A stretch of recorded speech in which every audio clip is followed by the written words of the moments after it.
আসসালামু আলাইকুম। পেনাল্টি কিকের আরও একটি নতুন ভিডিওতে আপনাদের সবাইকে স্বাগতম। এএফসি এশিয়ান কাপ বাছাইয়ে নিজেদের গ্রুপ পর্বে ভারতকে পেয়েছে বাংলাদেশ। আগামী বছরের মার্চে এই ম্যাচের উত্তাপ টের পাচ্ছে বাংলাদেশ দলের স্প্যানিশ কোচ হেভিয়ার ক্যাব্রেরা। 2027 সালে এএফসি এশিয়ান কাপের তৃতীয় রাউন্ডে বাছাইয়ের ড্র সোমবার মালয়েশিয়ার কুয়ালালামপুরে হয়। সবশেষে ফিফা র্যাঙ্কিং অনুযায়ী পট 4-এ জায়গা হয় বাংলাদেশে। ড্রয়ে সি গ্রুপে বাংলাদেশের সঙ্গে আছে ভারত, হংকং ও সিঙ্গাপুর।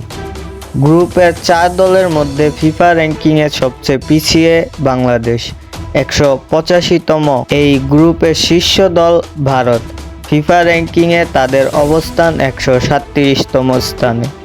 মুখোমুখি পরিসংখ্যানে ভারত অনেক এগিয়ে থাকলেও দু দলের সবশেষ ম্যাচের ফলাফল আশা জাগানি। 2021 সালে সাফ চ্যাম্পিয়নশিপে ভারতকে 1-1 গোলে রুখে দিয়েছিল বাংলাদেশ।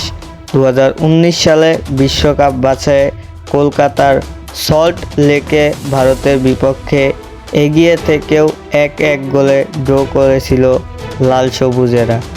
আগামী মার্চে এশিয়ান কাপের বাছাই শুরু হবে। 24 দল 6 গ্রুপে ভাগ হয়ে হোম অ্যান্ড অ্যাওয়ে ভিত্তিতে খেলবে ম্যাচগুলো। ক্যাব্রেরা বলেন, আমরা চ্যালেঞ্জিং গ্রুপে পড়েছি। এই গ্রুপ নিয়ে আমি রোমাঞ্চিত। ভারত ম্যাচ নিয়ে কোচ বলেন, অসাধারণ ম্যাচ হবে আমাদের জন্য।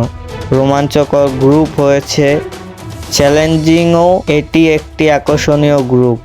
আমরা ঘরের মাঠে জয় পেতে চাই। কোচ যোগ করেন, ভারতের বিপক্ষে আমাদের ভালো খেলার সুযোগ রয়েছে। সিঙ্গাপুরকে নিয়ে ক্যাব্রেরা বলেন, সিঙ্গাপুর র্যাঙ্কিংয়ে এগিয়ে। সিঙ্গাপুর সম্ভবত আক্রমণে সবচেয়ে শক্তিশালী দল।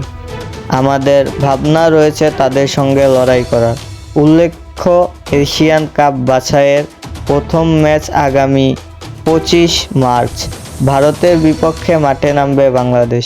সেই ম্যাচটি হবে ভারতে। এরপর ফিরতি লেকে 18 নভেম্বর বাংলাদেশের বিপক্ষে মাঠে নামবে ভারত। সেই ম্যাচটি হবে বাংলাদেশ টিম নিয়ে আজকের আপডেট এই পর্যন্তই ছিল। আমাদের চ্যানেল থেকে নিয়মিত স্পোর্টস নিউজ পেতে চ্যানেলটি সাবস্ক্রাইব করে রাখুন। ধন্যবাদ।